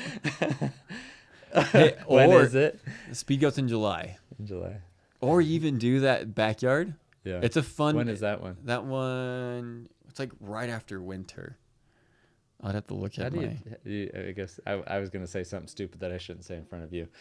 I was Say going to it. say, how do you train in the winter for that? You're like, I just talked about you. It doesn't matter if it's Run in snowing the or if it's snow. raining or if it's, you know what? Some of my funnest runs are in the snow. Run in the snow. Absolutely love it. And then also like for me, I do the stair stepper. I think it's in May. In May. Okay. I do the stair stepper a lot. That strengthens those knees and all those little tendons and stuff. Yeah. Obviously, I'm not a coach. I'm not no physicist or whatever. I just do it, but from Yeah. trial and error. Experience and yeah. Okay. Well, I'd love to find something, and I'd love to have somebody like you encouraging me, just making me, believe. In The last maybe year my actually lack of too, belief. we had who was it? Gents was out there Oh, Gents running was there too. the ultra, Sweet. Oh, and he he had a ran. good He crew. like 60 miles. Like he got out there. On the 4 minute. Oh, he told me he was doing that. Yeah, he was And, out there for yeah. a minute. Okay. Yeah. Well, when are you and I gonna go out on a run together? Are we doing it after this podcast? Let's do it. Is that yeah? Did you bring your stuff? Oh, Or yeah. You're always wearing your I'm stuff. always wearing my stuff. All right. Well, what time is it? I hope we can. This is actually a longer podcast than I typically do. What are we we'll at? have to see. We're at 144. Holy cow! but I didn't even notice. This has been honestly didn't know. I knew we were going to talk about the Cougar stuff. I didn't know about this tragedy in your family, and so thank you for sharing. Thanks for opening up your heart. And sharing that, because I do believe there's people that need to hear this. This is the ConquerCast. It's about equipping people with ways to conquer more. Most in my experience, it's by learning from the perspective of others. And you talk about 100%. those conference talks. It's like you're listening to individuals who have been through some things, and their experience can enlighten our experience, can kind of guide the path that we're on because they've been on it. And you said something that I just loved, that you said to Braden, like we can either, or maybe you said it to Braden, or it's just kind of one of your things, is like we can either run these miles or we can live these miles. Yeah. I love that mentality in life. I love that that's how you're approaching life. It's easy to see, it's easy to feel that you're living the miles you're Don't just run experiencing. them. Experience them. Yeah. Like, what's the fun in doing the daily routine just over and over and over without actually experience? Because then it gets mundane. And I think that's why people get depressed. So true. Have fun with it. Yeah. I know I was on my mission, right? Sorry, just keep it going. I can talk Go. probably too long, but That's awesome. on my mission, for example, like you kind of get those like numbers in your head, right? Oh, I gotta do this, I gotta do that. I'm like, nah, you don't gotta do nothing. Yeah. You have free will. Yeah. You either can go do this or just do. You have so many different pathways. Mm. You just gotta decide which one you're taking Yeah. And live it. and live it, Yeah. right? Enjoy it. because you don't know what tomorrow brings, but live in the present. It's already a gift. Love it. Question for you. Answer. When all is said and done as a conqueror in life, how do you feel like you'll measure your life? Definitely based on like how much experience you've gained. How did you like? Do you look back and say, "Oh, I should have done that"? Like, I don't want to do that. Like, when I'm 80 years old, I don't want to look back and say I didn't do that. Why didn't I do that? It kind of like that movie, Yes Man. Mm-hmm. I love that movie, right? Because there's like, as funny as that movie is, there's a subtle like kind of message to that movie where it's just say yes. Do it.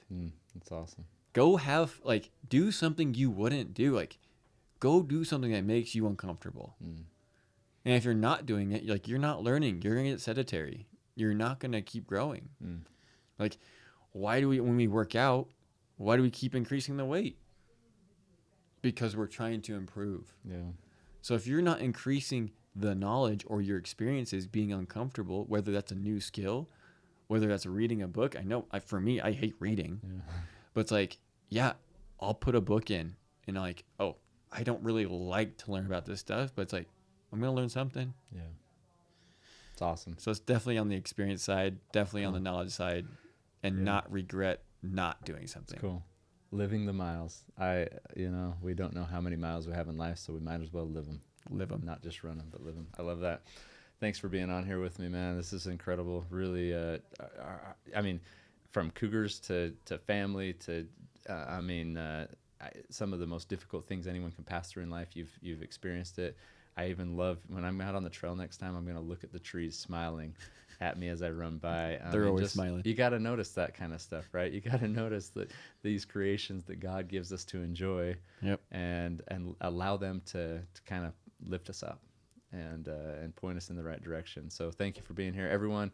I hope you've enjoyed this. Please listen, like, share, comment, subscribe, all the fun stuff. Kyle, thanks for helping us conquer more. Trevor, thanks for having me on. Thank you. Thanks, guys.